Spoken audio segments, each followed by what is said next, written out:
Are you at a point in one of your relationships that it's time to ask for change? Are you tired enough? Are you mad enough? Are you irritated enough? Are you enraged about the way things are? Has it gotten the best of you? Are you starting to change the way you act around this person? Are you avoiding? Are you projecting? Are you absorbing all this frustration? Are you justifying the way that you're being treated? Are you ready to blow? Are you blowing? Are you snapping off on somebody when it doesn't make sense for the scenario that you're in? Those are all different ways that our body can sort of build up and try to control this feeling of being stuck. We're trying to get change. Confrontation is a clean, loving, healthy way of asking for change. It's really important and it's healthy. So today I'm going to walk you through a clean language that helps you ask for it and bring awareness to how you're feeling to another person and asking them for what you want to have differently in your relationship.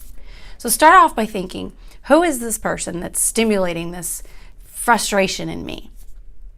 And what is it that they're doing? Is it when they slam the door? Is it when they don't show up?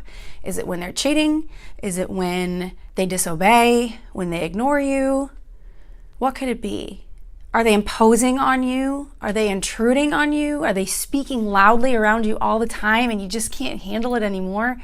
Are they using a language that feels frustrating to listen to? Are they disrespectful to you? Okay, so what is the behavior? Something that could be filmed on a camera, perhaps. We're not making assumptions of why. That's a whole different topic, and it is an important topic to talk about. But today we're just saying, what is the behavior and what do we want to have change? So the cleanest language you can use, not language that I've written, but one that's used in all kinds of therapy settings, is when you ... I feel ...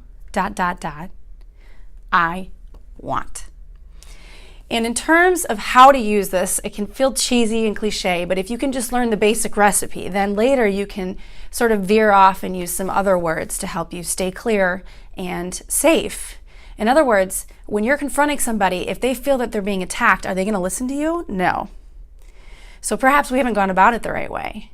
This is me teaching you that skill of how to talk to somebody in a way that they're going to listen. Their ears are going to be open because you're making it about yourself. You're owning your own frustration. So when you say, when you talk to me with that language, I feel angry and stuck and confused. And I want you to be direct with me, or I want you to lower your voice. I want you to not blow up at me when you're frustrated. I want you to have more patience. I want you to understand where I'm coming from. Those are all fair. In fact, anything's fair. You can ask from anyone. You can ask from the President of the United States. You can ask from a 2-year-old.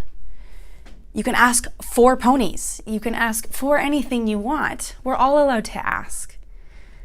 The thing we must know is that they don't have to give it to us. But right now, we're only talking about step 1, which is to ask. Later, we're going to talk in our series in the crossroads portion about what to do when we hit that crossroad that we've made an ask to be understood or to get change or to have forgiveness. And if they're not going to give it to us, if they're not going to treat us right because of what we've done or what we want, then we'd have to decide how we're going to handle that. And that's about boundaries.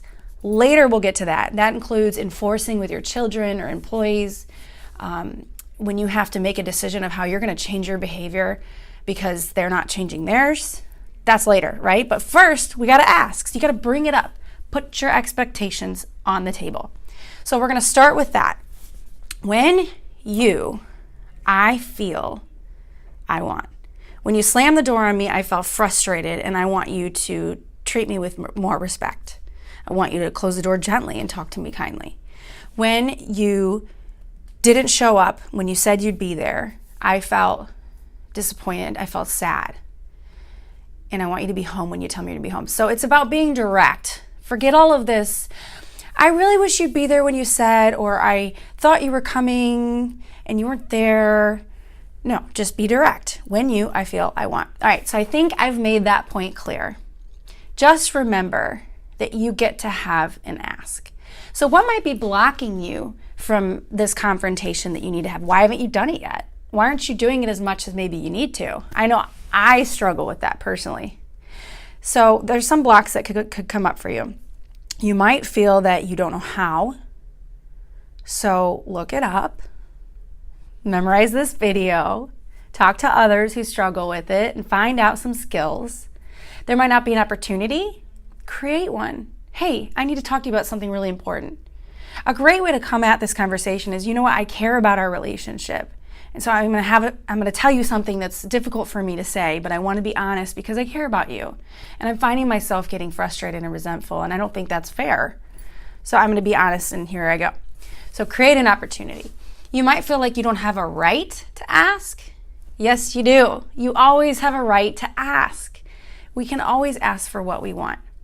And that's a question of self-worth. So there might be more to talk about on that, about why you don't get to have something that you want in a relationship, or at least to ask for it. And then power. Do you feel like you can't?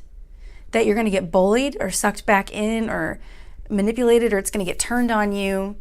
If that's something that you struggle with, about being confused or not sure what you really were in this conversation for, get a piece of paper and write down when I feel I want, and have some content so you can explain it if the person wants more information.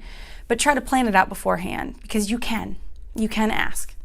So start with a piece of paper, figure out what you're going to say, create an opportunity, and make sure your heart is in a place to share your experience and hold back judgments of why they did what they did. And that'll get you started.